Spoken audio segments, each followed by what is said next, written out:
Okay, let's start. I'm very pleased to welcome you all to the session Defining and Measuring Smart Cities of the Future. I think that's a really important session because, obviously we are all moving towards smart cities, and doing this right will be very important, as will, I think, become during the session. I'm very pleased and very honored to be chairing this very distinguished panel. Just in the order, going from here to the other side. We have Louis Dijkstra from the European Commission. We have James Anderson from Bloomberg Foundation. We have Jin-John Kim, who is Commissioner of the Indian Free Zone. And we have François Pitti, who comes from the big construction company, one of the world leaders from France. We have Niels Bluk from Statistics Denmark, and Pippa Kutz from Carnegie. Before we start, the idea of the session is that everybody will make a short presentation, 10 minutes, and then we'll have some discussion and also open, if we have time, hopefully we have, for questions from the floor. Before we start, I just want to give a very short introduction to the topic of smart cities. And one of the issues we face is the definition of what is a smart city. And there's a lot of different definitions out there in a way. But they somehow are all between two extremes, and one is a very narrow one, and another one is a very wide one. And the very broad one is seeing smart cities in a way basically saying that a city that is sustainable, inclusive, productive, attractive, and livable.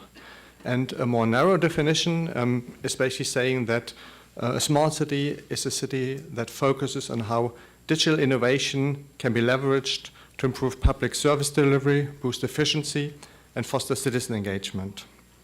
But what is common to these two definitions and most other definitions is basically that there's a focus on how digital innovation can be used to improve the quality of life and the efficiency of the urban services.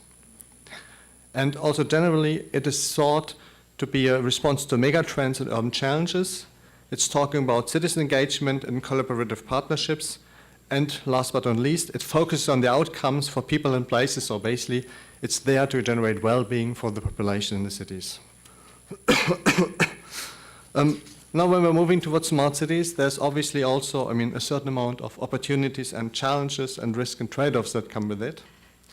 On the opportunities, it is obviously that digital innovation promises to bring a lot of benefits to people and places. And as I mentioned before, that it increases the efficiency and the sustainability of service delivery in urban environments. To give you some examples, how these improvements can come about is, for example, you can have basically what we call about the sharing economy, and car sharing is one example of that, but generally in a way it's kind of like by pooling resources, the idea is that this increases the efficiency, increases the sustainability of life in a city. Then when it comes to transport, you can think about, for example, autonomous vehicles. And there's going to be a number of changes that they will bring. But one of them is that with autonomous vehicles, you need a lot less parking space. And especially in cities, we have a lot of cars who are parking in the streets. This will free up a lot of public space. And then in a way, cities can think about what they're going to do with this public space and what better use it can be brought about.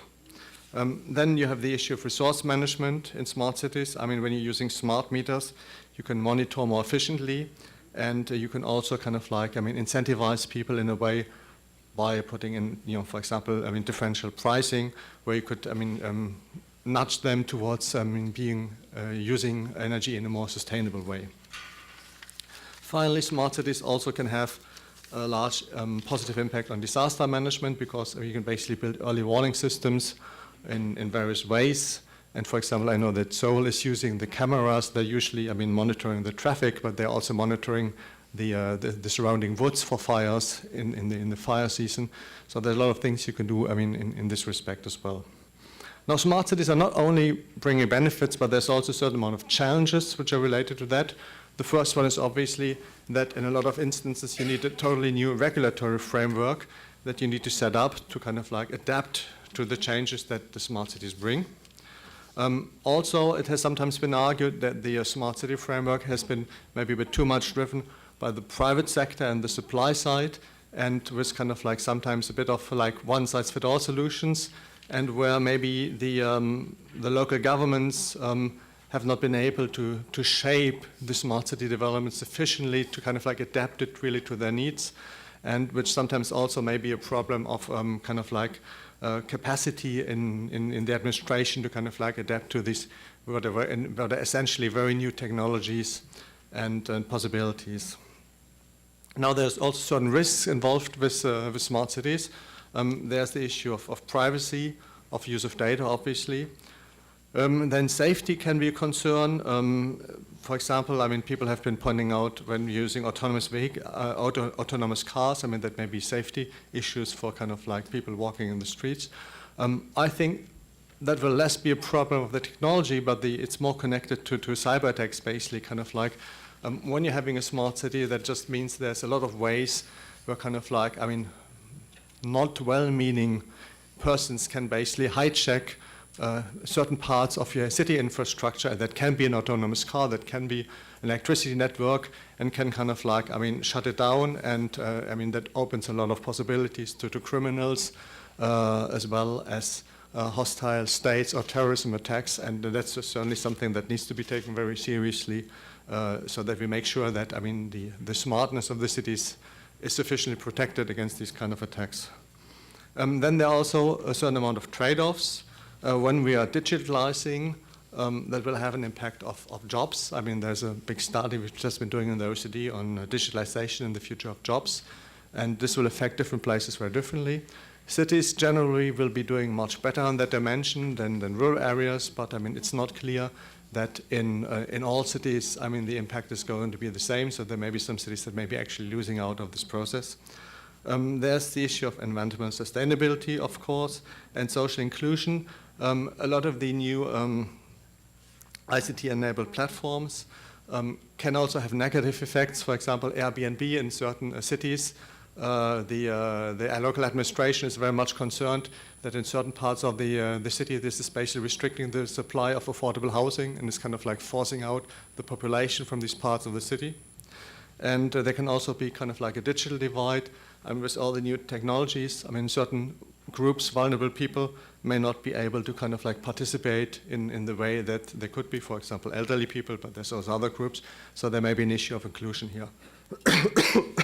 I mean, the OECD is obviously working on all this implication, and we're looking at what the policy impacts of digital innovation will be on people, places, and firms, and we're looking at policy efforts that can be made to achieve the objectives of efficiency, equity, and environmental sustainability also in smart cities. And with this short introduction, I mean, we're now coming to our speakers. Louis Dijkstra will be kind of like giving a first definition why we need to first define what a smart city is.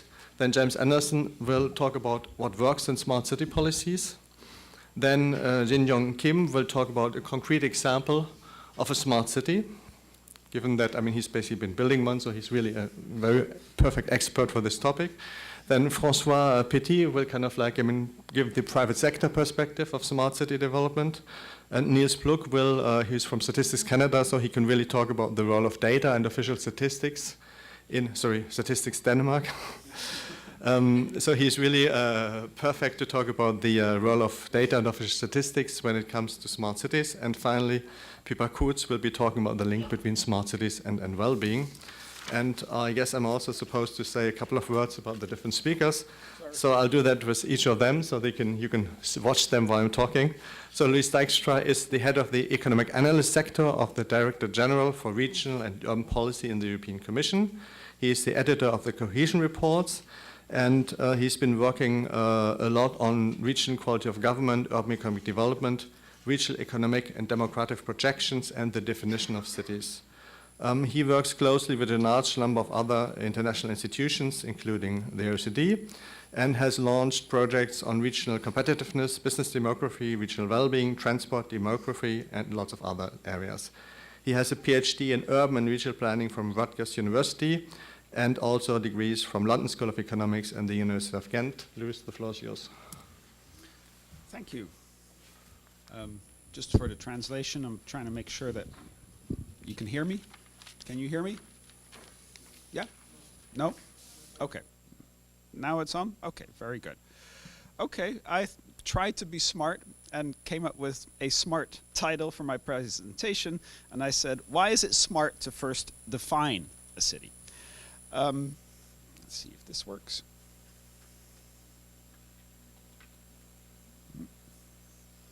I guess the smart technology is already failing me because I can't move my slides. Maybe I'll try this one. Oh, that works. Okay. I'm an urban and regional planner by training, and I really have seen a big change in the way we do urban analysis. We used to do urban analysis about stories about how cities changed, and now we've moved into a situation where we have far more data. We have far more data about a whole range of issues and aspects of city life. I just listed a number of these new big data sources: mobile phones, remote sensing, geocoded services. Official data is also increasingly being geocoded. But for me, the challenge is, how do we interpret that data? How do we frame that data? If you have data about congestion, for example, well, you want to know if you're measuring this in a suburb or in a downtown or in a rural area, because the same measurement might mean something totally different in a different context. And I think the definition of a city is incredibly important. We all take it for granted that we know what a city is and where it starts and where it stops.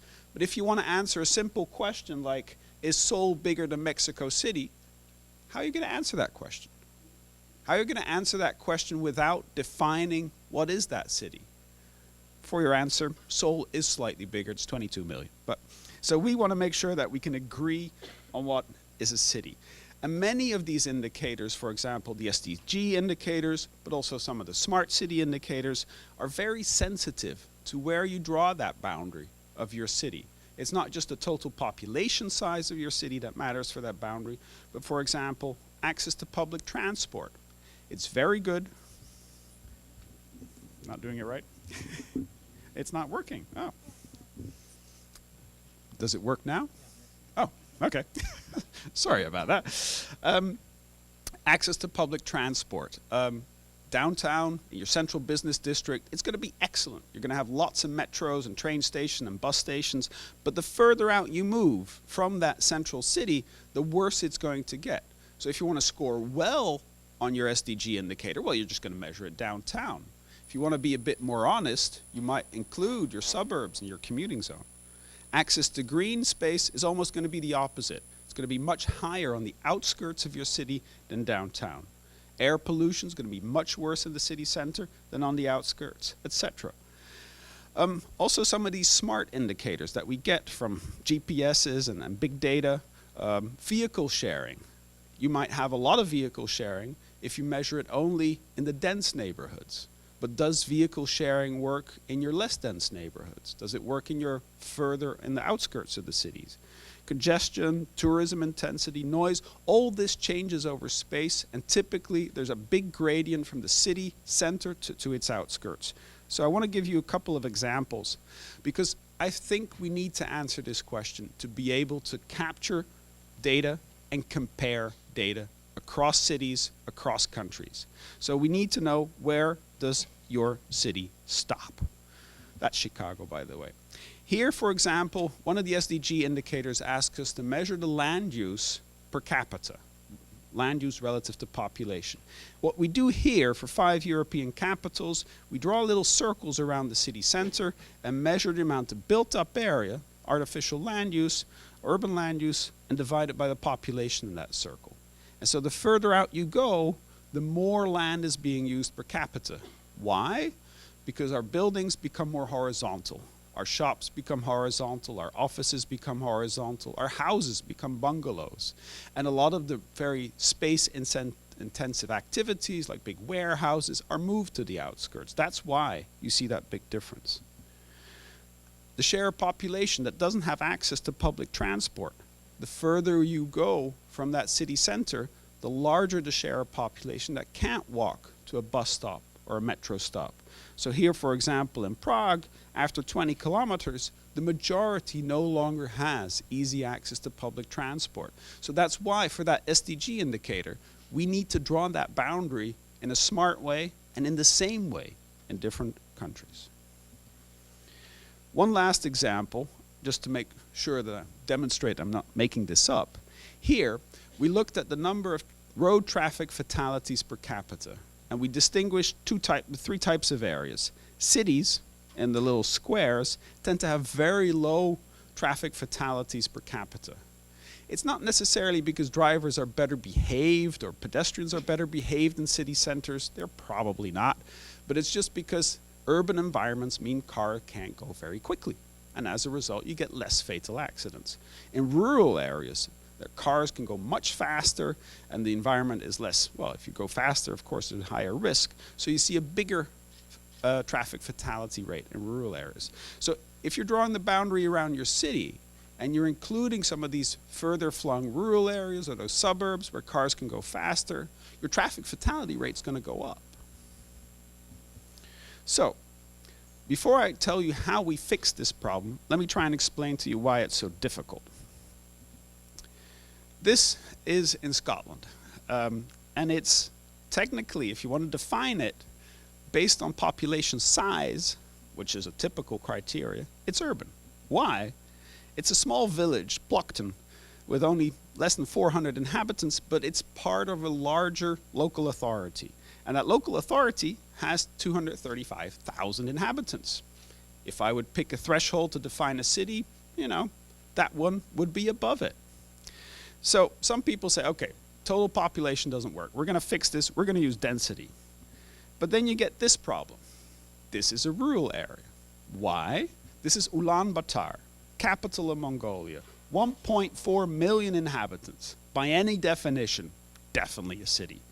But it's part of a very large local authority, a local government. It's so large that the density drops to only 270 inhabitants per square kilometer. That's, by any definition, that density would make it rural. So size doesn't work at the local authority level. Density doesn't work. How do we fix it? There's a new tool out there that divides the entire world into little squares of 1 kilometer.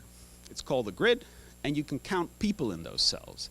And then all of a sudden, you can look inside large local administrative units. And here, for example, we show the density of administrative units, and we show it at the grid. At the grid, you can see two little population centers. At the local administrative level, you can see the small one, but in the big administrative unit, it disappears. So the grid allows you to look inside large units and also across units. So it's very useful. There's two definitions that we are testing. One is the degree of urbanization, and the other one is the functional urban area. And this is something we're working on together with 5 international organizations. I won't spend too much on the definitions. You can, all the information is available online. But put very simply, what do? We pick all the cells with a density of 1,500 inhabitants per square kilometer. We take all the cells that have that density, and if they touch, we glue them together. Then we count the total population. If we have 50,000 in there, we have what we call an urban center, and we use that to define a city. We've applied that across the globe, and we've identified 10,000 cities in the identical manner. Around those cities, you build a commuting zone based on commuting patterns, and the city plus your commuting zone gives you the functional urban area. This is a definition we've developed jointly with the OECD and have applied to all EU countries and the OECD member countries. So that's an example of how you can define cities in a harmonized way, so you can compare your results of your city with the results in another city, knowing that the boundaries are not going to distort your data. So the 5 organizations working on it, European Commission, the FAO, OECD, UN Habitat, and World Bank. Why are we doing this? It's not just because the data gets distorted if you don't, it's also because there's a much bigger policy demand. There's a bigger focus on cities. We have an SDG dedicated to cities. And so we think we want to complement national definitions, because national definitions are too different to use for international comparisons. We want to facilitate international comparisons. Earlier with the speakers, we were discussing about how much interest there is for mayors and local leaders to exchange experience with each other. We want to make that easier. And we hope to present this to the UN Statistical Commission in March 2020 for discussion, hopefully for approval as a international new standard on how to define cities and rural areas. So, that was my 10 minutes. I'm on the dot. Thank you for your attention.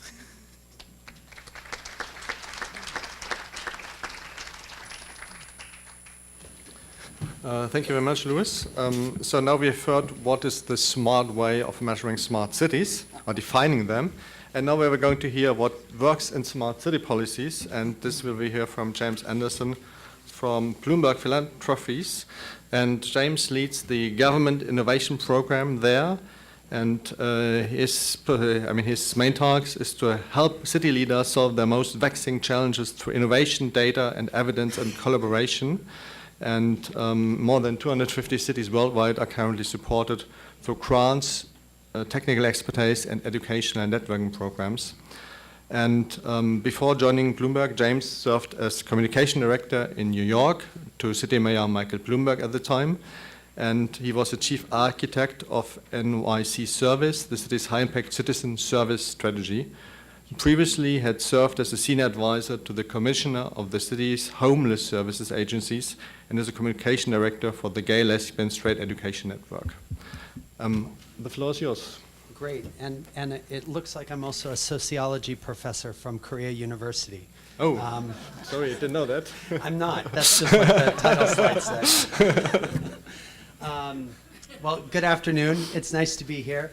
As mentioned, I'm with Bloomberg Foundation, and a huge focus of our work at the foundation is supporting cities. I've had the pleasure of serving on Mayor Park's Innovation Council in Seoul, a little ways away, and our mission is really to strengthen city halls, help mayors solve problems in new ways, and try and spread the best ideas to other cities so that they can benefit as well. To give you a sense of the scope of the programs, this year we'll work in about 250 cities around the globe. That's through grants programs, technical assistance programs, or our learning and educational programs. About 2/3 of them are in North America, disproportionately in the US. At the Bloomberg Foundation, we see local governments as the most critical platform out there to advance the well-being of local residents. If you think about it, local leaders are determining urban policies today that affect 54% of the world's population.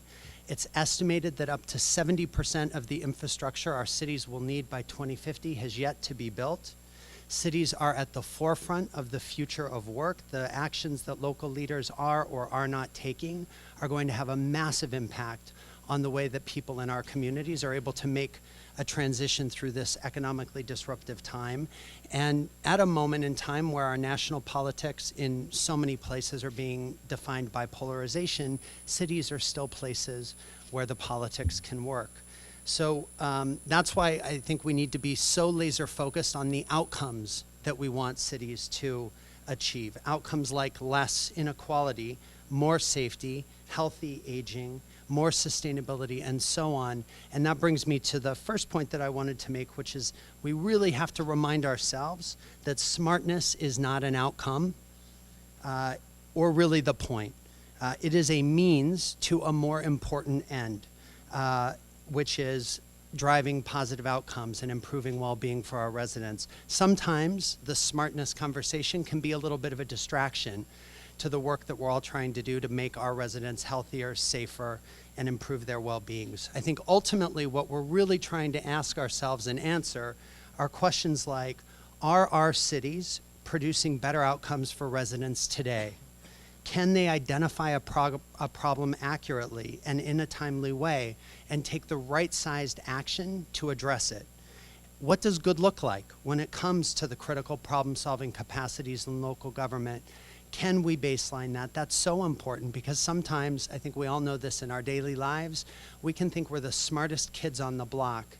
And it's only when we can compare ourselves with our peers in other places that we begin to understand that our performance is lagging, that our ceiling is someone else's floor, and that there's great room for improvement. So one of the ways that we're trying to help cities around the United States and around the world is helping local government officials learn new skills and adopt new problem-solving techniques, specifically around things like utilizing data or employing innovation techniques that are very common in the private sector, but that are really only beginning to make their way into the public sector. And then helping cities benchmark against each other so they can understand where they stand and where they should be going. So we have established a practice-based learning network that now involves hundreds of cities around the globe, thousands of civil servants, ranging from innovation and data officers to chiefs of staff, policy officers, mayors, frontline bureaucrats as well. And the whole idea is to talk about these practices, these problem-solving tools and techniques, and to learn from each other. Let me give you an example of what that looks like. So on the slide here, it talks a little bit about one of our programs. In the United States, we have a massive gap between where cities want to be and need to be in using data and the reality of how they use data.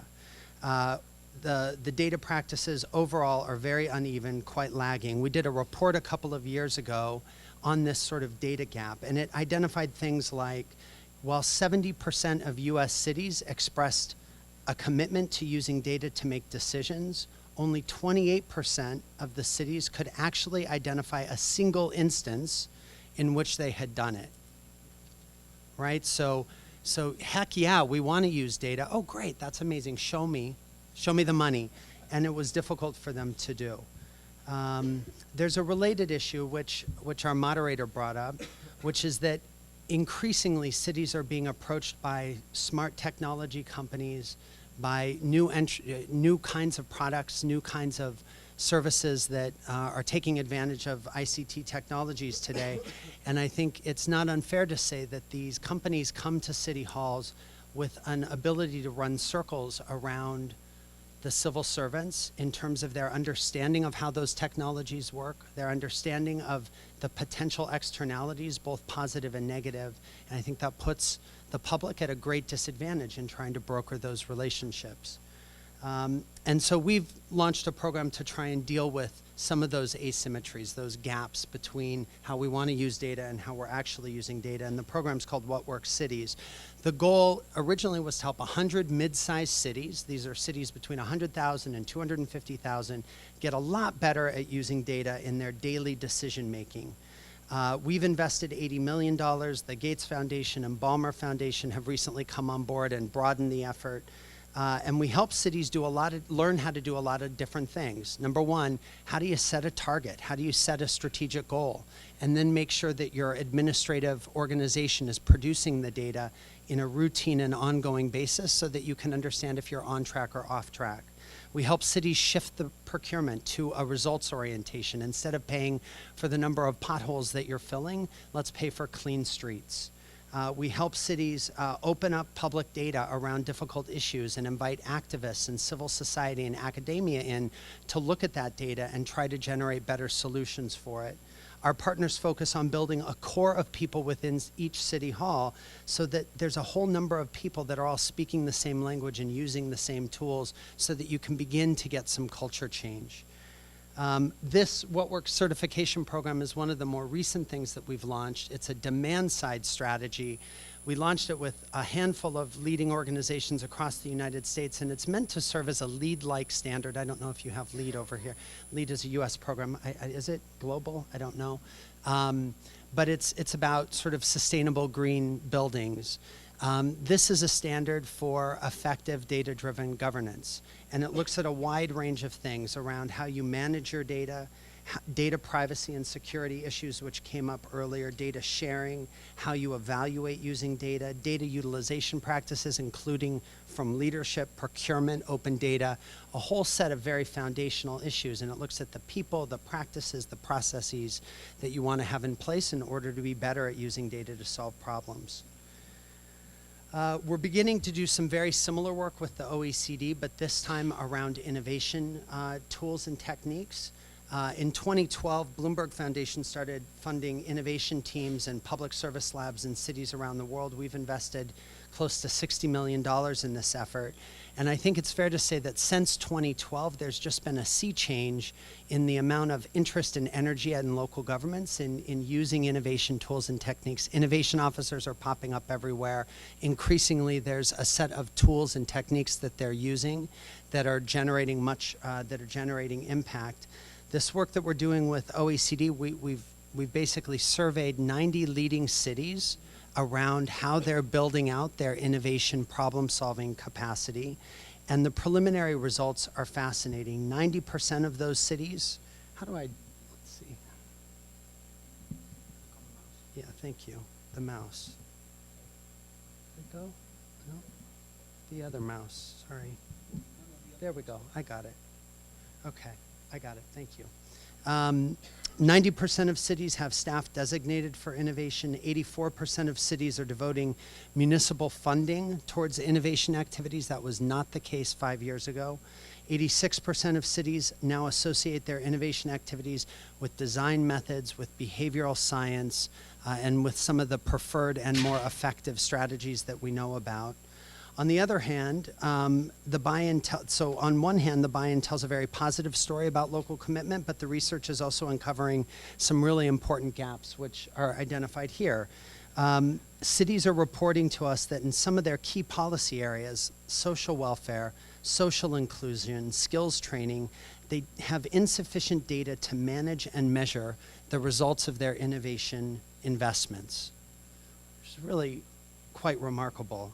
Over 90% report challenges in storing, sharing, and analyzing data related to their innovation investments, full stop. So it's really tough to show the benefits of local innovation if cities are unable to measure and analyze the impact of those efforts. So we have just a very significant issue around capacity to utilize data, to organize data, to bring data into daily decision making, to understand if the investments that we're making are paying off and actually producing impact in people's lives.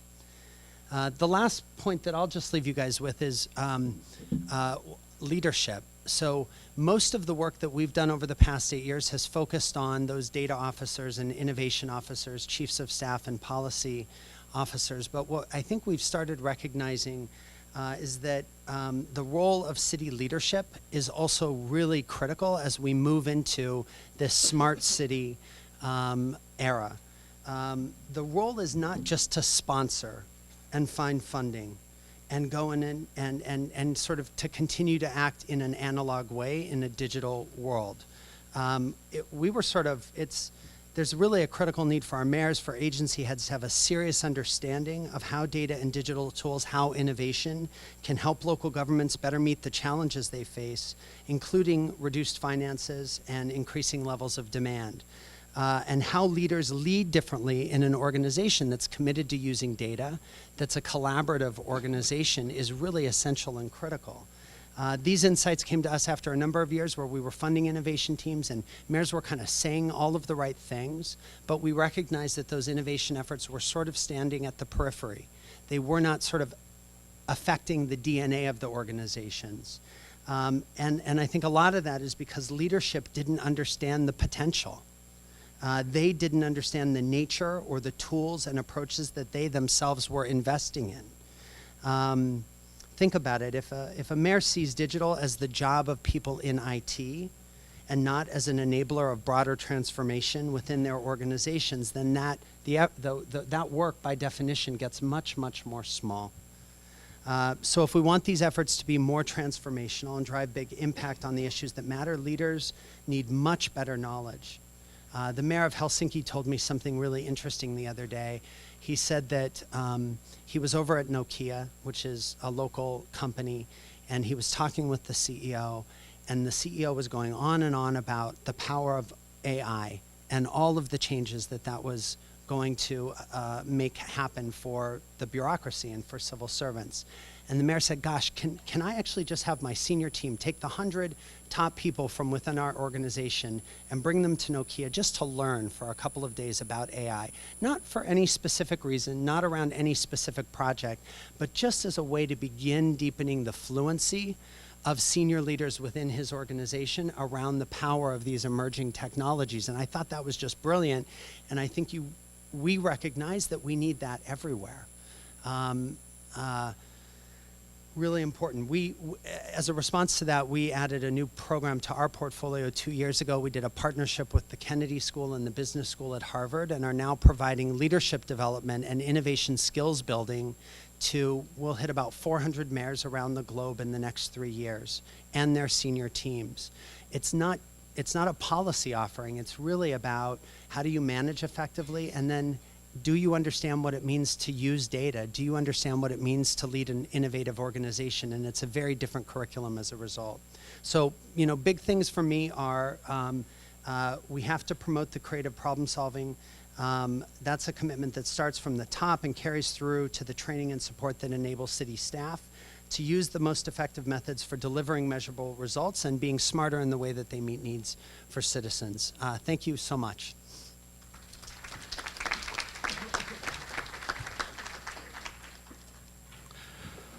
Thanks a lot, James, for this really fascinating account of what cities have been doing and what works, basically. We're now having Jim Yong Kim, who is the commissioner of the Incheon Free Economic Zone, who will be talking about concrete examples in setting up a smart city and what kind of obstacles you encounter in the process. And he's been commissioner of the Free Economic Zone in Incheon since 2017. This Free Economic Zone consists of the regions of Songdo, Cheongna, and the island of Yeongjong, and which are supposed to be transformed into hubs for logistics, international business, leisure, and tourism.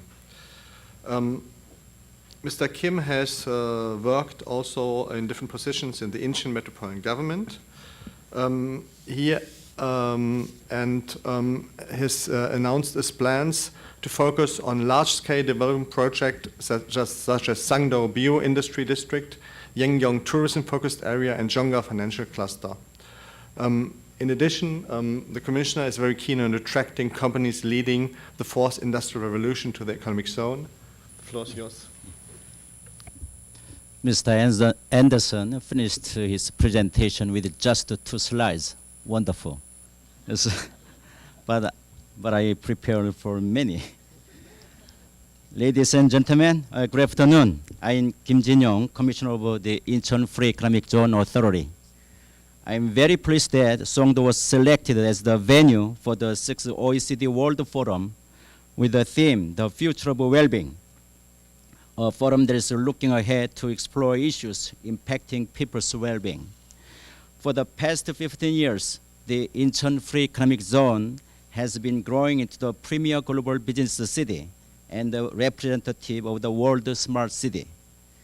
Over this time, we have also accumulated unique smart city technologies and know-how to make convenient, safe, and environment-friendly city.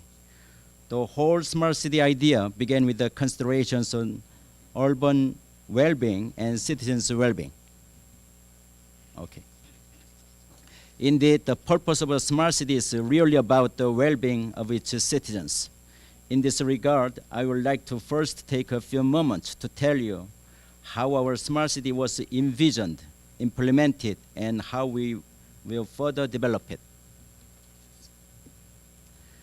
First, let me begin by briefly introducing the Incheon Free Economic Zone, better known as IFEZ, to many of you. In August 2003, IFEZ was designated as Korea's first free economic zone. Since then, we have embarked on a journey to becoming the business hub of Northeast Asia by making IFEZ business-friendly and completely livable. IFEZ consists of Yeongjong, Cheongna, and Songdo, the place where we have gathered today, which is literally a city built from scratch on reclaimed land 15 years ago. Now each of those areas on the IFEZ are growing into the world-class international cities, with each focusing on its uniqueness.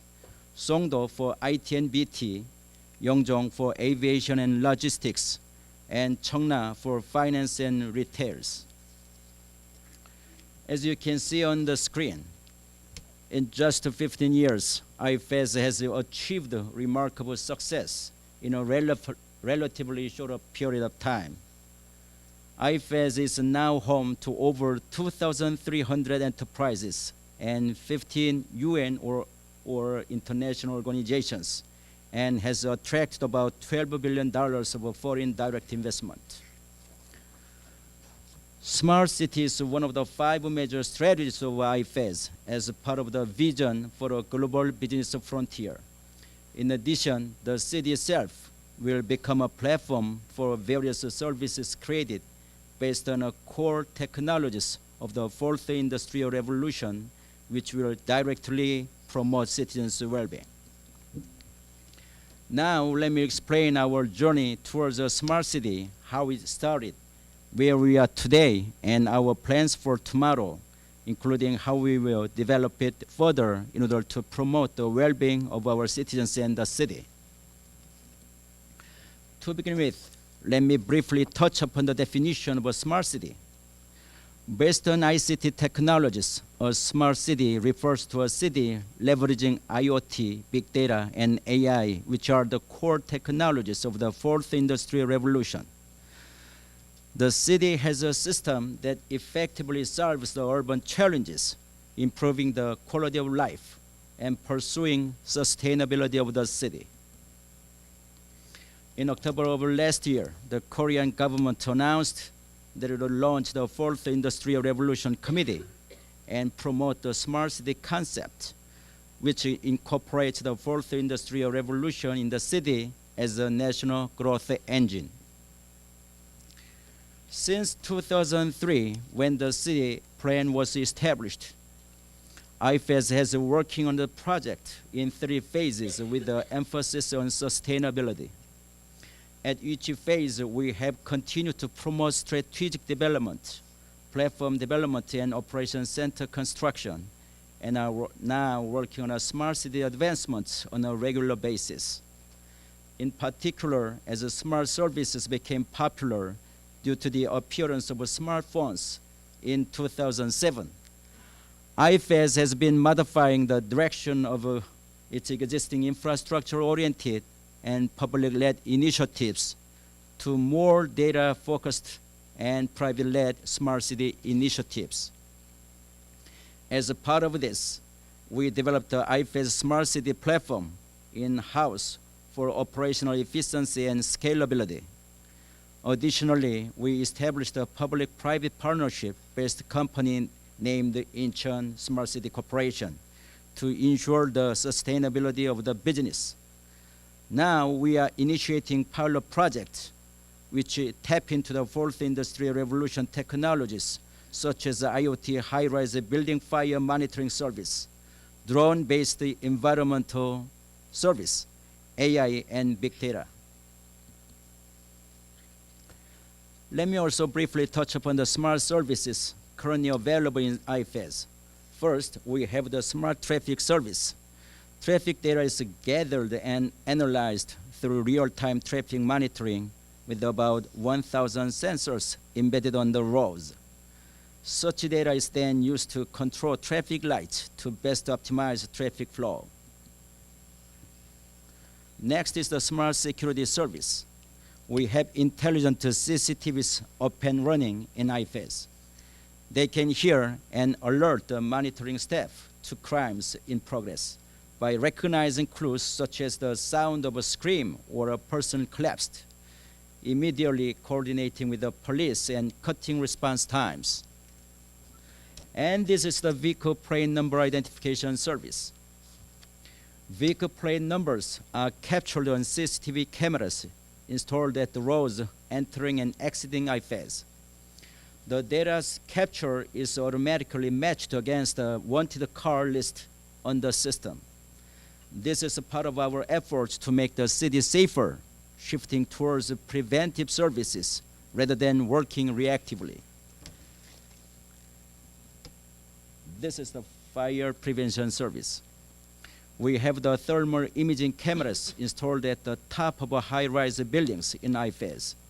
They analyze the video captures and alert to the fire agencies of any emergency as necessary. Along with these services, we have kept track of the current air quality information and made it available to the public so that citizens can use the information for their own health and safety. Also, about 10,000 smart city facilities installed in every part of the city are remotely monitored and immediately treated if any malfunction is detected. Here are some of the outcomes that I'd like to share with you. IFAS is Korea's first local government that is developing its own smart city platform, with the platform serving as a brain for IFAS Smart City Operations Center in Songdo. IFAS integrates and manages Yeongjong and Cheongna areas.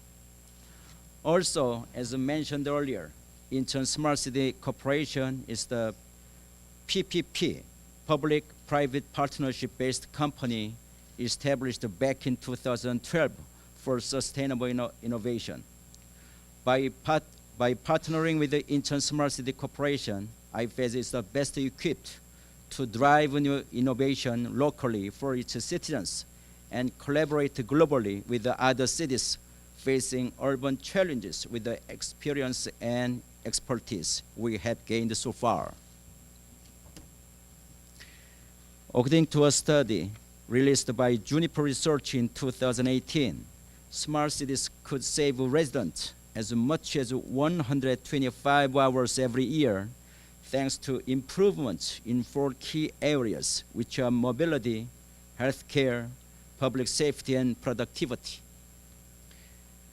In this regard, IFAS is delivering positive citizen outcomes in terms of time and the quality of life. As of 2017, 5 major crime arrest rates increased by 8.3% year on year.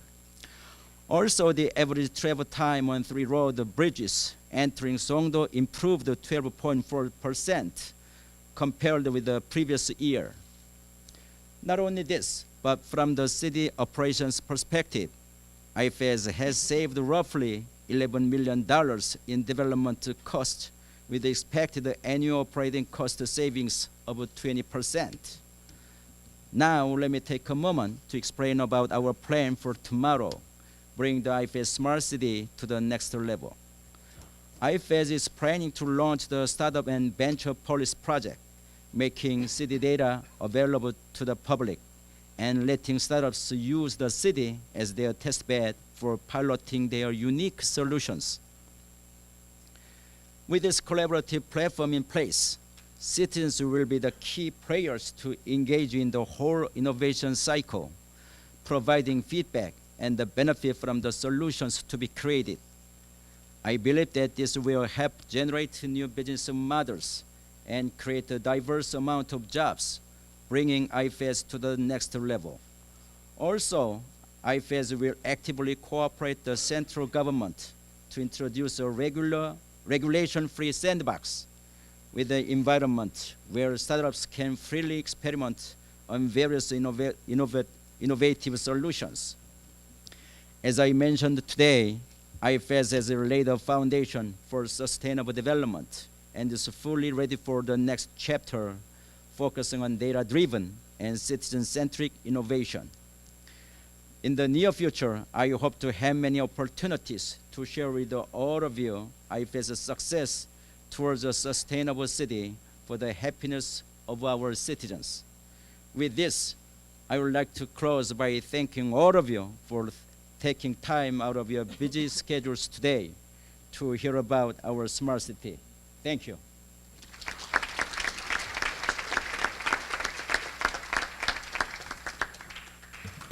Well, thanks a lot, Jin Jong, for this fascinating account of kind of like what it means to basically build a smart city. We're now moving to the view from the private sector, where we're pleased to have with us François Petit, who's from the French construction company BIG, as I already mentioned, who's going to give us, the private sector view, and also kind of like ask him to talk a bit about because he and his company are obviously working worldwide, so they have a large perspective to also give us a bit of a view what different places mean when they are implementing a smart city strategy. And just to give you a bit of background, I mean, Francois Pitti was appointed Group Director Marketing, Strategy Marketing at Big Construction in 2012. He's globally leading the development of innovative customer offers with a focus on sustainable design and construction. Francois trained as an aerospace engineer, graduated from the French School of Aeronautical Engineering in Toulouse, and he also holds diplomas from San Diego and University of Toulouse, an MBA and an economics degree. During his career, he worked for a number of distinguished, well-known enterprises, including General Electric and Alcatel, and he was not only based in Paris, but also spent a large time in Tokyo. And in addition to all that, he has been a national trade advisor to the French government and has published a large number of articles and books related to geoeconomics, territory and nation branding, and international alliances, as well as a book in 2009 on China, India towards a brand strategy. And given that he seems to be really not having enough to do, he's also lecturing his free time. He's been doing that in Cambridge, London Business Schools, and École Centrale de Paris, and is on the board of directors of the French Business School. Well, François, the floor is yours. Thank you, Rudy. Thank you for the invitation on this panel. I think it was mentioned twice by you, Rudy and James, that the contribution of a corporate institution to smart cities has not been always the most efficient in the last 10 years or so. And that's true that when we started to look at how could we relevant to smart city projects that we are seeing around the world, moving from a construction company even 10 years back to today being a global organization in urban planning and design, construction of course, but also urban services, mobility, energy. We try to ask one question, which is how can we bring real value to cities and citizens? And indeed the feedback was, we've seen for the last 10 years or so a lot of technocentric approaches, a lot of company-centric approaches, and this is not what we're looking at. So we felt a lot of disappointment versus corporate in this regards. So what we try to do, also it was mentioned, benchmarking is very important, is really benchmark dozens of cities in terms of needs, try to use data that was available from European Commission, from OECD, from governments, and try to ask ourselves, what can we bring to the table? How can we be relevant? And one of the things also we tried to do 3 years back was to go and meet mayors, meet governments, meet residents. Actually, I was privileged to be in Songdo for the first time 3 years ago to meet the team, Mr. Kim, try to understand what was done, how was this adventure since 2003 started, so that we collectively, as a company, we could bring this experience and hopefully give back. So that was for us really a very important point. Look at what are the drivers for smart cities, because there could be a multitude of drivers. And they would be different from, I was in Japan on Monday. And Japan was very focused on healthcare, on its senior citizens caring. About 20% of the population is above 65 years old. It's very concerned about energy, of course, because after the Fukushima tragedy. So there are a number of very contextual, very important domains, and these would be different in Japan, in Singapore, of course, here in Korea, in countries in Europe. So for us, that's really a starting point. A second dimension is how can we bring value as a company. Is really, it was mentioned also scale, because we thought when we looked at this benchmark, there's been a lot of emphasis R&D in terms of smart buildings. A lot of R&D also technocentric, as we said, on smart cities, but not so much actually in between, on the districts, on the community, on the local neighborhoods, whatever we call it. And it struck us that there is something, a gap, collective, that we could collectively address. And this is what we started to embark on 3 years ago by launching a global initiatives in terms of working on this level, which is interesting, I would say, for three reasons. First, a city is just like a human body is constituted of cells, and the picture that Lewis you shown of Ulaanbaatar actually is very telling. You see, really, it's a reticular. It's a network coming together, and this network, the cells are the neighborhoods, the districts. The second reason why districts or neighborhoods are important is because you can get local proximity services you cannot get at a 1 million level or person inhabitants level. It's only at the proximity and neighborhood level you can bring that. And the third reason is because we are in 2018, and in 2018 we've got technologies, unbelievable technologies, where sky is the limit for sensors, big data, blockchain, IA, and so on, at unbelievably low cost. Meaning that we can get smart grids today on energy, and we're testing that on a number of cities and quarters, where we can get really local production of sustainable energy, local storage of those, and of course local consumptions. And this was unthinkable 10 years ago. And now we could, in 2018, industrialize that. And again, here, the district is a very good scale. So this is really the way we tackled that through real concrete projects, by trying also to ask a second set of questions, is what do we want to achieve? What do we want to bring? Of course, there is the resource management benefit. It was mentioned earlier by the moderator. It's very important. Resource management being not only energy, by the way, since today, thanks to these smart grids, we can leverage organic waste. We can leverage really water management at a very fine levels. Circular economy. So all of this really in a systematic, holistic view. And this is what we're trying to test in a few projects on a small scale again. We're trying to bring all this together, all these pieces, energy, waste, water management, materials management, and circular economy. And then scale from that. So that's one benefit, of course, in terms of sustainability of economics. A second level of benefits is about people, about services, about well-being. This is, of course, a session about well-being. And here, getting people together to talk to each other, get mixity, get social benefits, get healthcare. This is something also that we hear more and more, and it is striking because when we started 3 years ago, we had a number of feedbacks. And within 3 years, on the second dimension, there's been a jump in terms of demands, of requirements, unfortunately, meaning that there is a huge need there. And technology, as you mentioned, is not an objective in itself. It's a very powerful mean to bring this offer of expertise and to meet this demand in terms of social benefit, healthcare, and services. And then there is a third benefit, which is for the city itself in terms of attractiveness, because it was mentioned for Songdo, it was impressive numbers, $11 billion of direct investment achieved since 2003. And ensuring that you get this attractiveness becoming a hub that will benefit in turn to the resident, benefit to the inhabitants, benefit to all the stakeholders within the city. So we're looking at these three levels and seeing how can we contribute to those.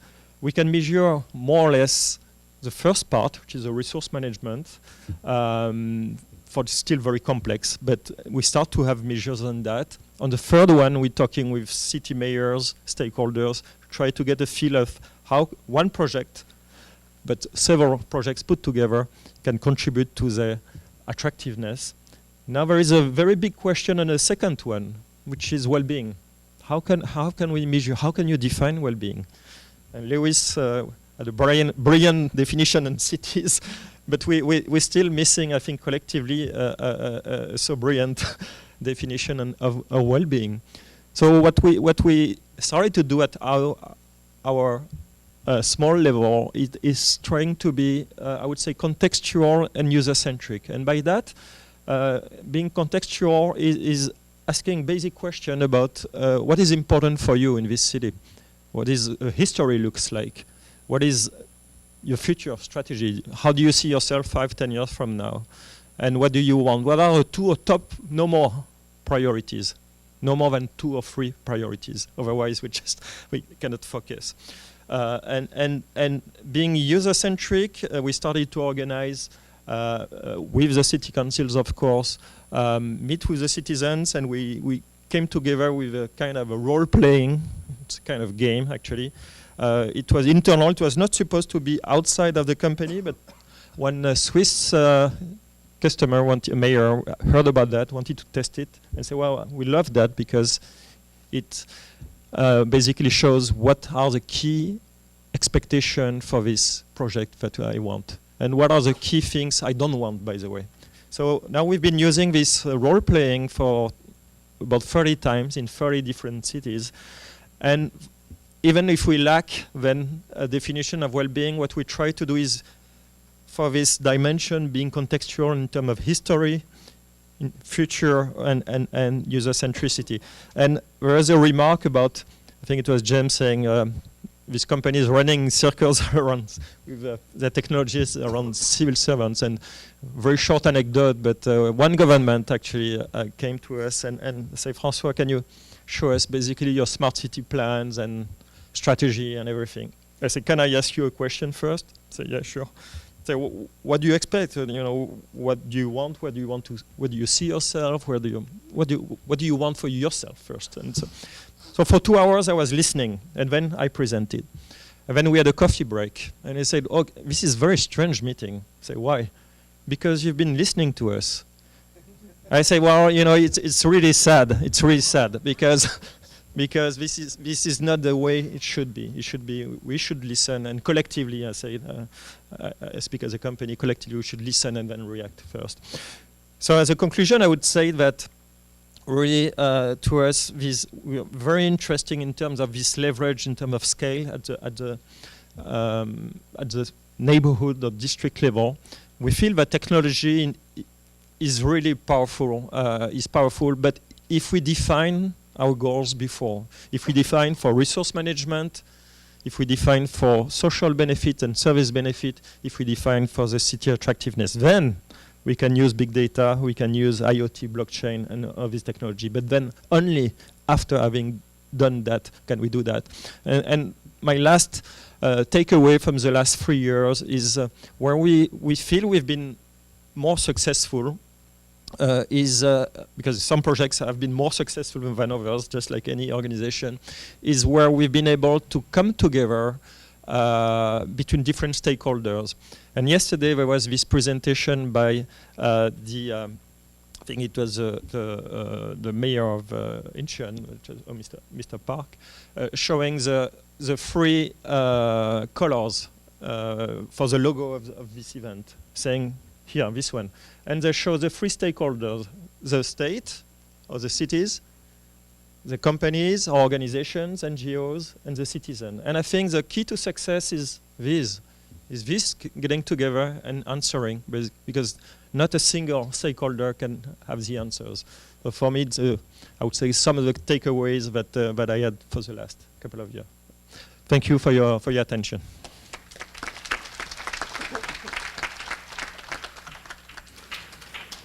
Thanks a lot, François, for this really interesting, perspective from the private sector. And reacting to one of the issues that raised, as you all probably know, from the OECD side, we have been trying to come up with indicators for well-being at the national and the regional level. We have not been doing that so far on the city level because, in a way, it's more complicated. We also need to take into account, the attractiveness of cities, kind of like, the restaurants, the culture, and all these aspects. And we only kind of like have made advances in measuring that on a global scale, more recently, but we are now will be starting working on that issue, and I think that that's really important. So I totally agree with the idea. It's just it's complex, but it will happen. At least we hope that will happen. We're still looking for some sponsors, but we're working on it anyway. So now we are coming to Niels Black, who is, as I mentioned earlier, going to talk the role that national statistical offices can play in kind of like measuring smart cities. And Niels is an economist and the director of the social statistics at Statistics Denmark. he is also engaged nationally at the European and the global level in the work of SDG, the statistical indicators. And he's responsible for the work on SDGs not only in Statistics Denmark, but he's also a member of the UNECE Task Force on SDGs. And he is the co-chair of the UN GWG on big data. Before he started working in Statistics Denmark, he worked for many years as a research director at the Danish National Institute of Social Research, and he's also an associate professor at the University of Copenhagen, Department of Economics. The floor is yours. Thank you, and thank you very much for the invitation. Now, my goal is within the next 7 to 10 minutes to not only talk to you about the role of official statistics, but also to change your perception of what could be the role of official statistics in what we are talking about. I have met people who think that working with statistics is kind of super boring people doing boring jobs, and that numbers is one of the most boring things that you can actually work with. One of those people are my wife, who sometimes at night would say to me, "Niels, I can't sleep, talk to me about your work." Which of course is totally unfair. And the thing is that she, together with others, haven't got it, because it is all about data. Halvarian, who is the chief economist of Google, says that data science is the most sexy occupation that you can have now and for the future. Economists and others have issues that are talking about data being the new fuel, the new oil for the development that is going to take place. So it is all about the data, it's about the original data sources, and it's also about big data. Now, the two pictures on the slide is the first one on the right is from the website of the UN Global Working Group on Big Data for Official Statistics. You can just Google GWG for official statistics, because it's the only one in the world.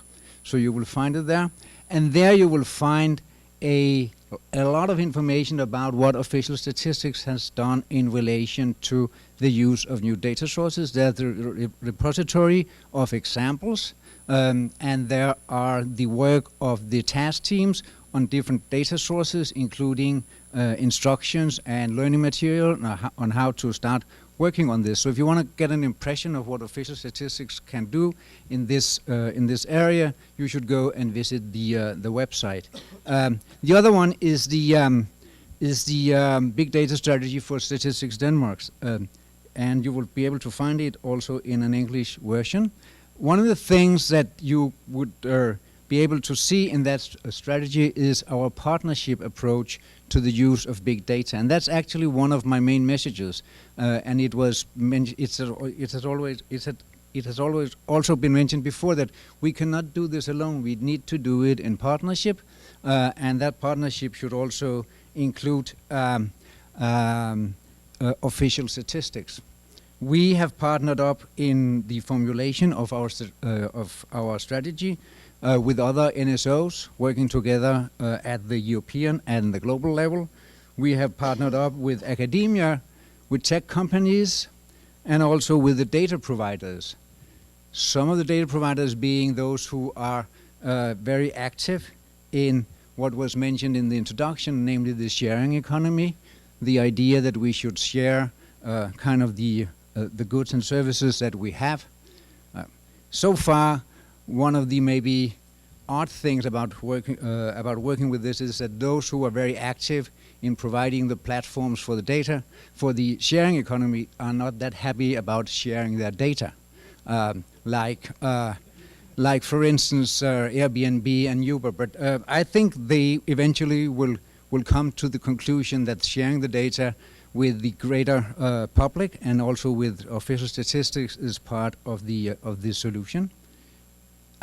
Now, this has actually been said before. I didn't know what the others would say before, but smart cities is about preventing things like traffic jams and crime and diseases. Commissioner Kim was touching upon that. It's also about providing safe and easy transportation, harmonized cities, no stress and well-being for the cities. So, of course, the question is, how do you do that? And you already had been given some insights to that. This is a picture of the city in the world that I've spent most time in after Copenhagen in Denmark. Well, this is Barcelona. You can see the Sagrada Familia. I've been a lot in Barcelona working at the University of Pompeu Fabra and teaching there. I never went to Sagrada Familia. I'm simply too impatient to stand in line for hours. But anyway, I got acquainted with people who were working with the development of Barcelona as a smart city. And then I talked to them and asked them how they did that. And then they said that they wanted to break down the silos. And I said, okay, I've heard that before. What does that actually mean? And then they say, well, it means that we started to talk to each other, crisscrossing the organizational way of organizing the city. And then it came, and then we started sharing our data. So breaking down the silos and creating a smart city is also about sharing data and being able to use all the data that exists out there in a sensible and smart way. That will be my message, which might, for you, some of you, change your conception of what the statistical agency is. That is actually what stat agencies are doing. We are not only data producers, we are service providers. We have, in a lot of areas of the economy, already the data, and we have the knowledge of how to deal with additional sources of data and being able to give them to the public, give access to everybody on a trusted way, to share microdata with government, with academia, and with private agencies. So I think that some of the solutions to what we are looking for can be found in some of the ways that official statistical agencies are working. And already I know that colleagues are we are doing it in my country. I know a lot of other countries who are actually not only producing data, but also setting up data sharing facilities, data centers, where you can get access to the data in a trusted way, in a well-documented way, and with equal access for everybody. So I think it's an important point in relation to the development of a data-driven smart city development. Actually, there is an SDG goal on partnerships, and if you read that, and I would recommend you to read that, it's not all about statistics, but it's a lot about statistics. It's about the role of statistics and partnership in relation to fulfilling the goals of the SDGs, and it's actually exactly the same arguments that can be used in relation to the official statistics and the development of smart cities. Thank you very much for your attention.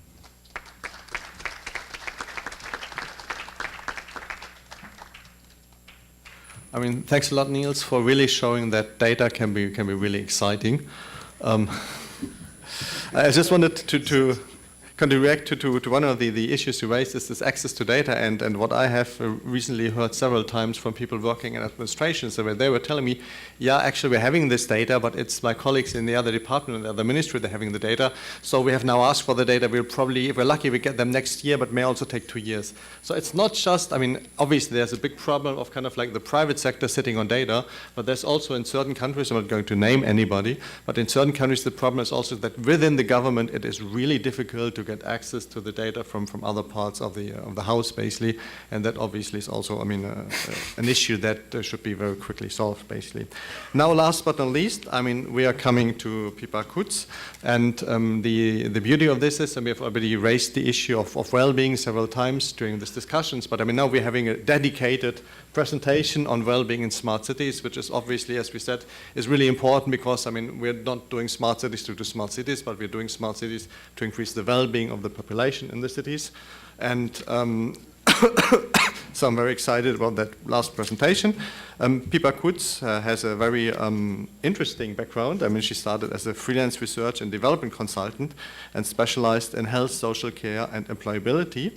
And she worked with the Scottish government and other, authorities in the local authorities in Scotland, among others, and was also in the Scottish health sector. And she was specializing in mental health and developing multi-sectoral partnerships to develop better health outcomes and increase social returns on their investment. You have also worked for more than 10 years in international development, and as a project manager, but also co-founded a very successful international livelihood consulting company. So that really is a very diverse CV. But now the floor is yours. Thanks. Thank you. Thank you for inviting me to speak this afternoon. Just by way of background, I have the same problem that everybody else had. This one And here? sorry, I should have mentioned, obviously, that you now work for Carnegie. Forgot the most important part. Oh. Okay, cool. Thank you. Carnegie UK Trust is a foundation which has been promoting well-being for over 100 years. Can't say I've been doing it for quite that long. I don't know how long I will be doing it for, but here's hope for another few years yet anyway. And our concept of well-being is very aligned to that which the OECD has. We're interested in societal well-being, so we're interested in the 4 domains of well-being: social, democratic, environmental, and economic. So we are particularly focused, and the endowment is for work within the UK and Ireland. So much of what I'm going to say is predicated on our experience in Ireland and the UK. And I should also say we're based in a town of 50,000 people. I think that classes as a town, but I can defer to other experts. And that may prejudice also our viewpoint. When I was coming to make this presentation, I, like the others, very interestingly, I thought, what is a smart city? And I remembered a former colleague of mine at Nesta said, well, one of the issues around smart cities, or the definitions of smart cities, has often been based on their inputs. It's been based on the tools that they use. It's been based on the technology, which seems completely bizarre. As other people have said, smart cities are about making a difference. For us working in Carnegie, for most of the jurisdictional governments in the UK and beyond, as the examples you've heard here today, what we're looking to is to make a difference. We're looking for outcomes rather than inputs. So because of that, I would like to argue that smart cities should use well-being frameworks. And Rudiger has made the point that OECD hasn't yet developed indicators for well-being in cities, but still there are frameworks out there, particularly the OECD frameworks, which can be used in order to give a vision for a city, in order to amass the data that is available. As we know, more and more data is becoming available, and I'd argue you need a well-being framework to make sense of that data.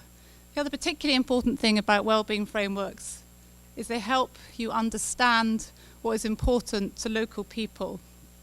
We were talking earlier about a good example, Santa Monica in the States. They actually were a winner of Bloomberg Philanthropies Mayor's Prize in, I think, about 2012, and that was for their well-being framework. They came to Bloomberg with a fully formed proposition around developing a vision for the city based on a framework for well-being. And they put that framework for well-being together. They enacted it through, first of all, going out to the community to ask them, what does well-being mean to you? And there are several examples like that across the OECD. And in fact, a couple of years ago, I co-authored a paper with the OECD around that, looking at the steps in a well-being framework for cities and regions. And we found, okay, there's different contexts, but there were some some similarities between cities in the OECD. So in most cases, the cities were, first of all, defining what well-being meant to them, what it meant to their citizens. Then they were measuring and using those measurements to influence policy.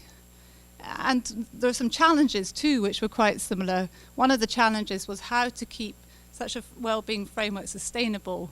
As you know, some people argue that well-being is a bit of a nebulous concept.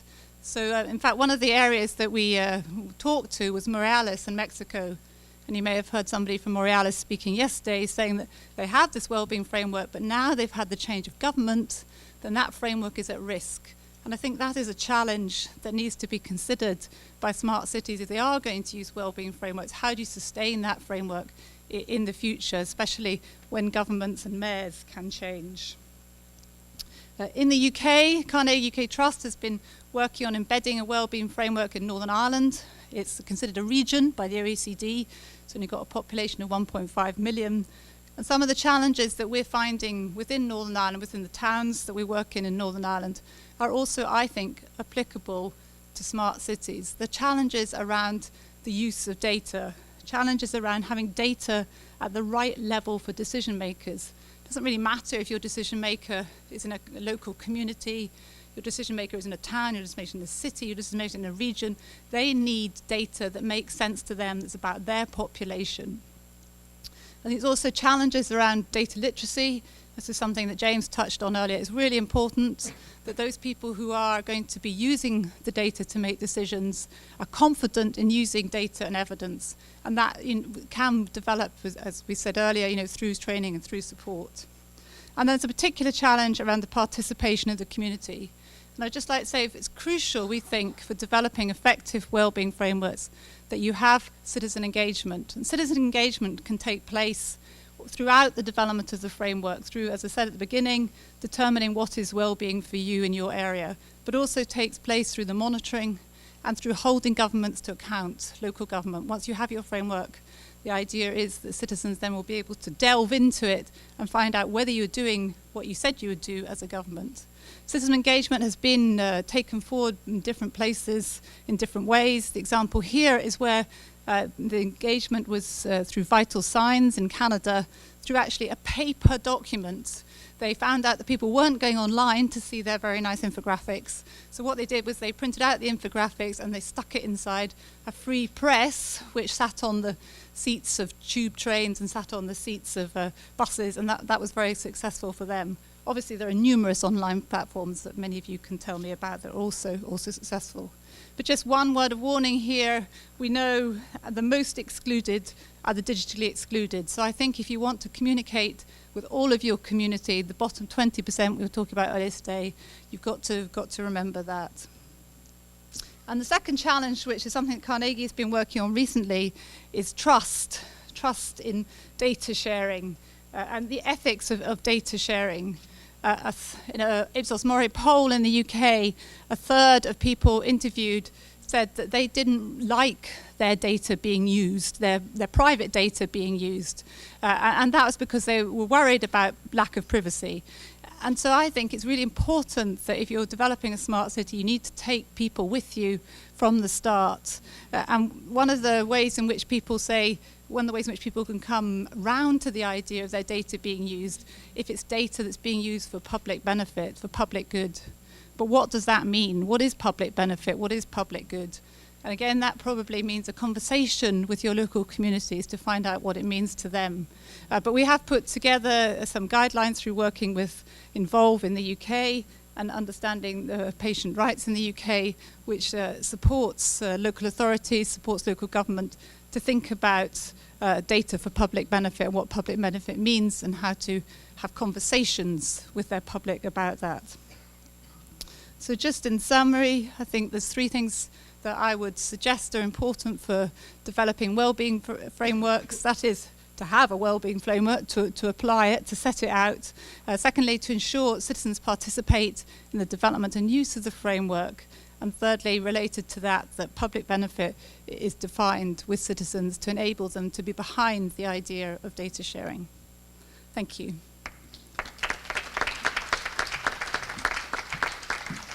Well, thanks a lot, Pippa, for this fascinating view on well-being in smart cities and these examples that are really, very, very instructive for thinking about the issues.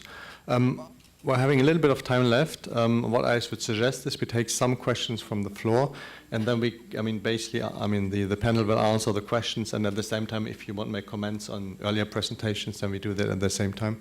Is there somebody here with a mic who can take questions, or how does it work?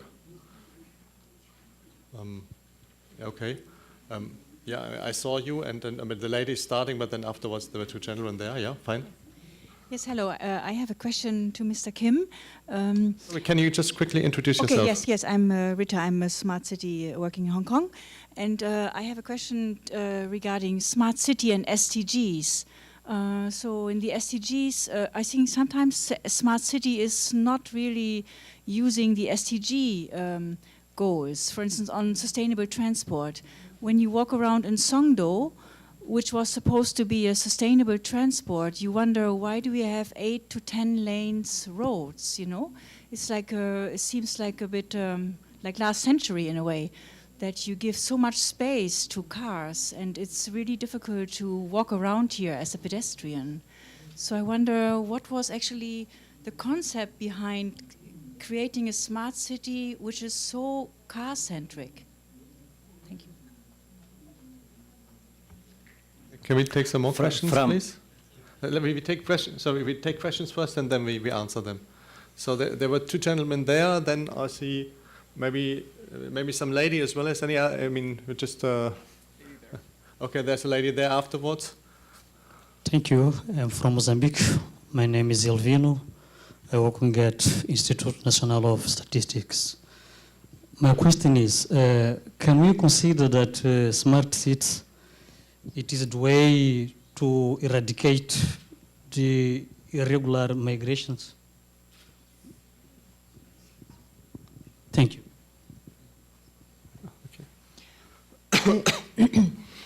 네, 감사합니다. 저는 한국에서 지속가능 발전 운동을 하고 있는 시민 운동가이고요.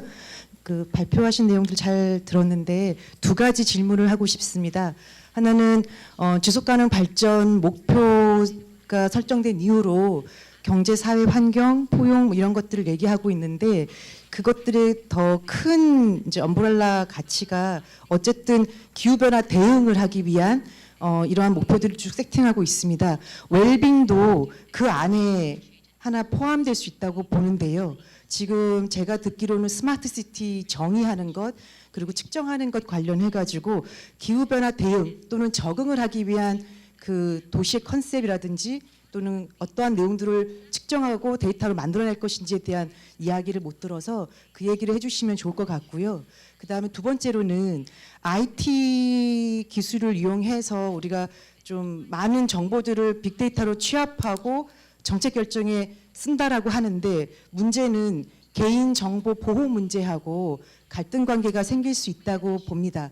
이 부분 때문에 그래서 이런 것들을 어떻게 지금 그 IT 기술 접목해서 데이터를 취합하고 활용하는 데 있어서 개인정보 문제, 프라이버시 문제하고 어떻게 그 해결하려고 하는 그런 이슈 대한 뭐 솔루션 같은 것들 고민하고 계시는 게 있는지 이야기 듣고 싶습니다.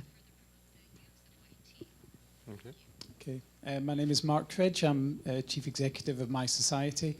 I was very glad Pippa mentioned it towards the end in relation to a change of government. And when you have, so I'm interested in the opinions of the panel, when you have inadvertently created a surveillance state, and which is fine when the government is relatively benevolent, what happens in a change of government and a more malevolent political regime comes into play, because you can't rein these things back. So how do you cater to that? I mean, perhaps it's getting what your purpose and outcomes up front, which was mentioned also, but I'd be very interested as we rush headlong into this smart city agenda. My name is John Hall. I teach at Inha University in Incheon. My question is basically for Commissioner Kim. Obviously, a smart city is heavily reliant on the effective and continual operation of technology. And as we just saw in Seoul a few days ago with the fire at KT, it interrupted landlines, cell phones, Wi-Fi, and also affected the response capabilities of fire and police departments. So I'm wondering, with a smart city, do you have backup systems, redundant systems, so that everything is not dependent upon one single communication network to be effective? Just okay. generalizing this question, Igor Link of Army Corps of Engineers in the US. Usually smart cities means more efficiency, but as gentlemen mentioned, it reduces resilience, so they are easily disrupted, and this is a big problem. What are the trade-offs of efficiency and resilience, and how you solve them in the context of smart cities?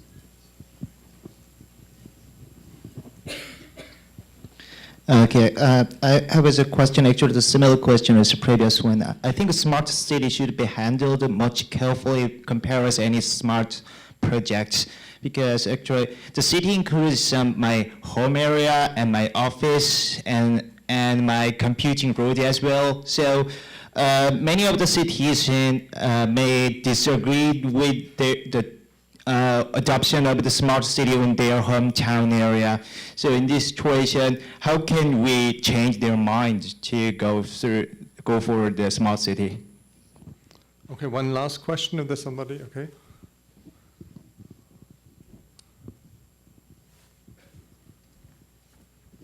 Thank you. Johannes Jutting. I work for a partnership called Paris 21, which basically aims to strengthen national capacities in statistical offices in developing countries. So my question is concerning data and official statistics, and I was very happy to hear from nearly every speaker that this is an important topic. Now, it seems that citizens-generated data is becoming a hot topic, and I was wondering if any of the panelists, maybe also in particular Niels, has an example of where citizen-generated data is used in conjunction with official statistics to improve public policies, to improve access to social services, for example. Thank you. Okay, thanks. I think that's very interesting questions. But I suggest that we now go in reverse order, so that means Pippa would start, and everybody please try to stay below 1 minute, and you can answer the questions that were asked, or you can also make reference to presentations that were given earlier.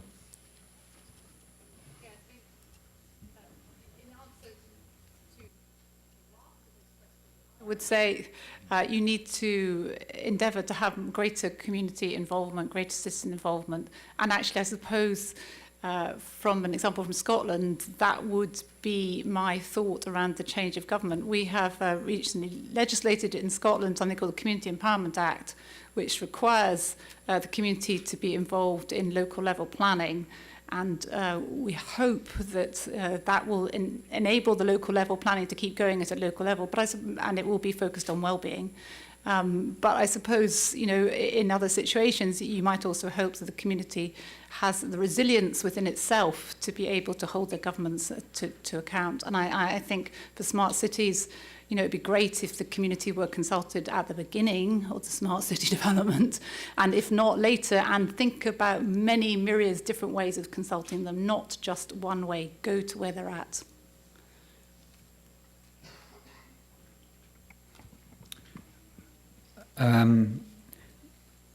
One of the reasons that I, at the end of my presentation mentioned the goal number 17 from the SDGs and said that it was a lot about statistics. And I was happy about the question because it's not only about statistics, it's about statistical capacity building, which is very important. Basically, it goes without saying, but then again, it's important to say that in a development that is data-driven, it's of course very important to have capacities in order to handle data. And if we're looking at a global scale, those capacities are in short supply, and there's a huge need of capacity building, not only in cities but also in countries. In relation to citizen-generated data and decision-making, well, actually, a lot of the sensor data that was mentioned by Commissioner Kim that are used in this city to regulate stuff is in some ways citizen-generated. Citizens drive their cars or pass a sensor, and based on that, data are provided that are used for a specific purpose My point was that those data could also be used for other purposes if they could be used for more long-term statistics and not only for the kind of immediate regulation of traffic or other issues. So yes, citizens are actually creating a lot of data, and so far we have a too limited access to them to the public good of data. Thank you. So I'm going to address just very few of the questions, but there is the question mark about governance change. Clearly, we have this issue even at the private sector. The project I described about energy, water management, and waste management was initiated under a mayor. There was an election, change of a mayor, so we had to pitch again to ensure that it would be sustainable. So we have this issue. It was successful by the way, eventually, but it was something that we did not necessarily expect. So that's an issue. There was a question about resilience, and I think there's a gentleman behind, and the trade between efficiency and resilience. I think it's key. It's really a key challenge we need to address, because you can get some basically trade-off to make there, and we need to be watching very closely cybersecurity, for example. And now it's not a question whether there will be cyber attacks. There are everyday cyber attacks. So we need to be more efficient. You need to gather more on platforms, but you need to protect yourself. So that's something we need to watch very closely in the months and years to come. This gentleman also was asking about culture. I think it's a very big dimension, which is cultural change, and to ensure, and people were saying that you embark on the community, that you spend a lot of time to talk, to educate, and to show the benefits. So that's some of the questions I could answer in 1 minute. From now, I will speak in Korean fluently. 스마트 시티에 대해서 이제 개별적으로 몇 분들이 이렇게 질문을 하셨는데, 여기에 대해서 이제 전반적으로 말씀을 들어가면서 그 구체적인 그 답변을 드리도록 하겠습니다. 먼저 이 스마트 시티를 지금 해가면서 우리에게 부여된 그 과제라고 할까, 문제점은 뭐냐면은 우리가 이것을 어떻게 유용한 행정 서비스를 제공을 하느냐라고 하는 것에 있습니다. 그러니까 우리가 이것을 공급자 중심에서 무엇을 만들 수 있는 것, 이것을 제공하는 것, 이걸 넘어서 진정으로 시민이, 그리고 우리 사회가 요구하는 것, 이것에 대해서 우리가 응답을 해야 하는 그런 과제를 가지고 있습니다. 그래서 우리가 지금 그 유용성 측면에서 우리가 계속해서 고민을 하고, 이것이 확보가 되기 위해서는 그 좋은 방법이 시민의 참여인 것 같습니다. 특히 그 우리 아이페즈 내에 있는 송도, 영종, 청라 이런 데는 모든 시민들이 절대 참고 있거나 인내하지 않습니다. 어떤 불편함이 있으면 그때그때 모든 것을 얘기하고 요구하고 또 실현될 때까지 끊임없이 요구하는 그런 특성을 가지고 있습니다. 이러한 그 시민의 에너지를 잘 활용을 하면은 세계에서 가장 그 첨단적으로 어떤 그 시민의 요구에 그 리스폰시브한 그러한 시스템 행정 서비스를 만들어 나갈 수 있겠다, 이렇게 생각을 합니다. 두 번째, 우리가 스마트 시티를 건설하고 운영하는 데 있어서 걱정해야 될 점은 이게 막대한 비용이 드는 겁니다. 우리는 그 유비쿼터스 컴퓨팅 시스템이라고 해가지고 2000년, 2001년부터 우리는 요 사업을 유비쿼터스 시티에서 요 사업을 추진해 왔습니다. 그러다가 하나의 큰 변화를 맞이하게 된 것이 2007년도에 나타난 스마트폰입니다. 그러니까 스마트폰이 이 세상에 나오기 전까지는 스마트 시티, 다시 말해서 당시에 유비쿼터스 컴퓨팅 시스템 시티에서 제공하고자 했던 많은 그런 구상들이 스마트폰에 의해서 대체되는 그런 변화를 맞이하게 됐습니다.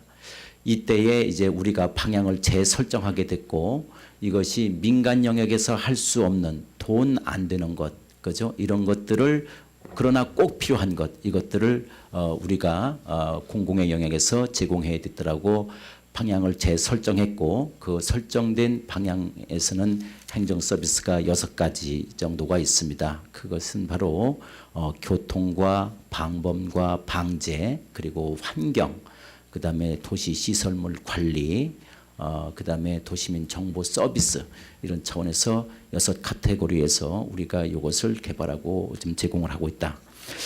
아까 유용성 측면에 대해서 한 가지만 더 이것과 관련해서 말씀을 드리면 제가 요구했던 건 그럽니다. 제가 런던 대화재를 바라봐가면서 이것이 새롭게 건설되고 스마트한 시티라고 하는 것은 바로 지금 우리나라만 해도 이제 90% 이상이 도시화율이 넘었지 않습니까? 그리고 유엔에서도 2007년 5월 23일을 기점으로 해서 전 세계 인류는 도시에서 사는 도시민이 농촌에서 사는 사람보다 더 많다라고 발표를 했습니다. 그 이후로도 도시화는 계속해서 진행되죠. 그러면 그것은 도시화는 대체로 좁은 공간에서 많은 사람들이 이렇게 살게 되는 것을 의미하는데 특히 좁은 그 땅을 가지고 있는 우리 한국 같은 데서는 이제 어떤 도시의 수직 도시를 의미합니다. 이런 데서 갖는 그 불안이라고 하는 것은 빌딩에서의 어떤 화재입니다. 이러한 부분에 대해서 스마트 시티가 진정으로 할 수 있는 것, 이 화재로부터 안전한 것, 이것을 우리가 집중적으로 연구하기 위해서 우리가 이 용역을 또 계획하고 집중적으로 연구를 할 것입니다. 그런 것은 바로 스마트 시티가 가져오는 이제 그 아주 훌륭한 그러한 정보 행정 서비스가 될 것이다 이렇게 생각을 하고요. 프라이버시에 대해서는 이것은 바로 우리가 스마트 시티를 추진하고 빅데이터를 필요로 하는 한 수집하는 한 끊임없이 제기되는 문제일 거라고 생각을 합니다. 토론토 시티 잘 아시죠? 토론토 시티에서 사이드워크 랩스를 지금 추진하고 있습니다. 이것은 구글의 페어런트 컴퍼니인 알파벳이 그것을 추진하고 있는데 이것이 얼마 전에 자꾸 이렇게 브레이크가 걸리고 있죠. 그런데 그 중에 하나가 앤 캐버키안이라고 하는 프라이버시 그 고문관이 있었습니다. 이분이 여성분인데 이분이 리타이어를 했습니다. 리자인을 했죠. 사임을 했는데 그 이유가 바로 지금 구글에서 추진하고 있는 이런 것들은 de-identified as source 요 원칙을 지키지 않는다. 이것을 지켜야 된다. 그래서 개인 식별이 불가능하고 통계적으로 유용하게 처리될 수 있는 이런 시스템을 만드는 것 이것이 필요하다라고 합니다. 주장을 했죠. 그래서 우리도 이러한 부분에 대해서 이 정보에 대해서는 개인정보에 대해서는 끊임없이 이렇게 노력을 우리가 해야 되고 경제자유구청 아이패지에서는 그 심지어 이제 모든 24시간을 다 이것을 체크를 할 수 있게 되는데 이러한 그 개인 정보를 다 하기 위해서 개인의 인성 모든 것을 개인의 인성까지도 테스트해서 뽑을 때부터 그렇게 했고 또 개인 정보를 위해서 모두 다 여성으로 뽑아서 운영을 하고 이렇게 있습니다. 그런 것을 참고로 말씀을 드리고 지금 이제 그 우리 도시를 그 얘기하면서 홍콩을 비유해서 이렇게 말씀하셨습니다. 그러니까 그런 지속 가능한 발전을 위한 거하고 스마트 시티하고 관련해 이렇게 지어야 될 텐데 이것이 우리가 이제 넓은 도로를 이렇게 계획하게 됐다는 것 이것은 우리가 그런 것 같습니다. 특히 우리나라에서는 원활한 교통 흐름 이런 것을 굉장히 요구하고 있고 그것이 지하철도 우리가 가지고 있고 새로운 교통 시스템을 이 도로에서도 담을 계획입니다. 그것은 친환경 에너지로 움직이는 것 이런 것을 이제 우리가 계획을 하고 있고 또한 이제 도로로 이동은 이제 빠른 이동을 원하는 거고 그 나머지에는 이제 걷고 싶은 거리 이런 것을 우리가 많이 계획을 하고 또한 컴팩트 시티는 바로 이런 것을 그런 어떤 큰 도로에서 가져오지 못하는 그런 것을 대체할 수 있는 유용한 개념이라고 생각합니다. 그리고 화재를 말씀하셨는데 그것에 대해서 우리가 지금 이중 스마트 시티 우리 아이패지에서는 그것을 이미 이중화 백업 장치를 마련해서 그렇게 운영하고 있다는 것을 말씀드리겠습니다. 이상입니다.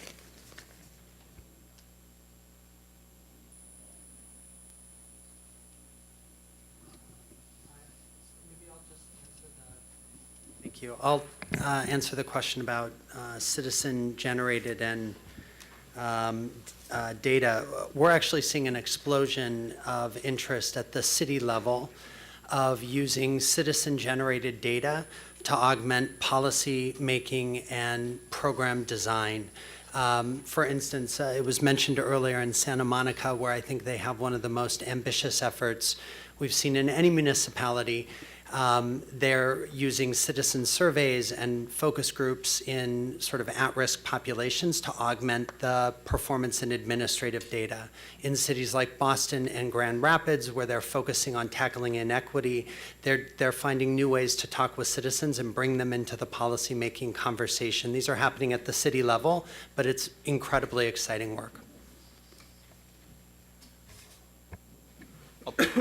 I'll try and be hyper brief. I'll pick up two issues on the question of privacy.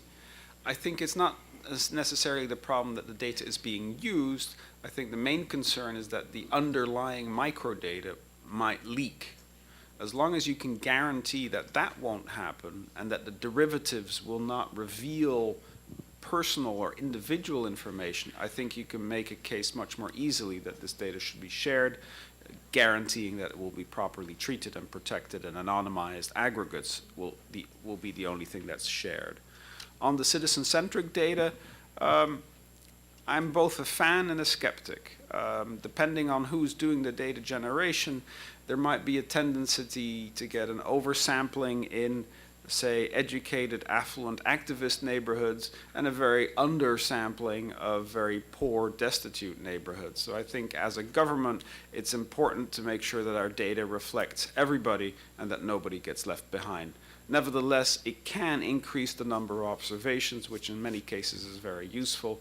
Air quality is in case in point, where some cities only have 1 or 2 measuring stations, whereas citizens could add hundreds to that. Okay, I mean, I just very briefly conclude. I just thought that we had excellent presentations. Really, thank you very much to the panel presenters here, and I also think we had very interesting questions from the floor. So I think, I mean, that was a really nice session. I certainly learned a lot, and let's end it with a large applause for the presenters.